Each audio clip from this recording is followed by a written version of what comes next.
Welcome to salim.start channel. இன்றைக்கி நம்ம குழம்பு மிளகாத்தூள் எப்படி அரைக்கலாம்னு பார்க்கலாம்.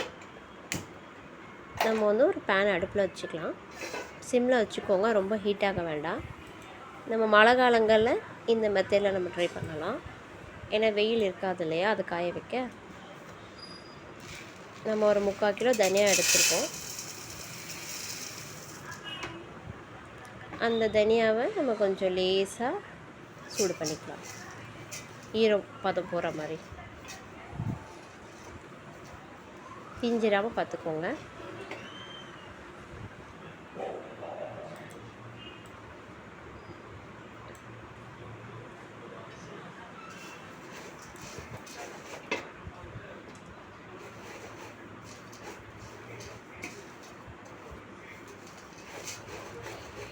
ஓரளவுக்கு நல்லா ஹீட் பண்ணிட்டோம்.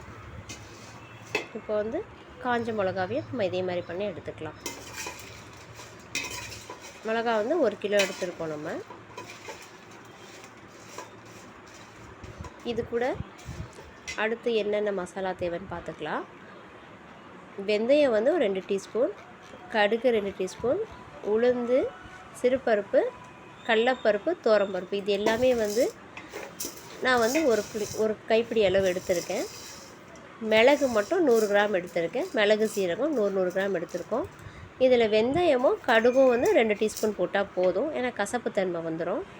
அடுத்து கருவேப்பிலையும் நம்ம எடுத்துருக்க மசாலாவையும் லைட்டாக பொன்னிறமும் வதக்கிக்கலாம். கூட சுக்கம், கட்டி மிளகும் எடுத்துருக்கோம், கட்டு மஞ்சளும். இது எல்லாத்தையுமே அரைச்சி எடுத்துகிட்டு வந்துடலாம் ஃப்ரெண்ட்ஸ். அவ்வளோதான் ஃப்ரெண்ட்ஸ், ரெடி பண்ணியாச்சு நம்ம மிளகாத்தூள்.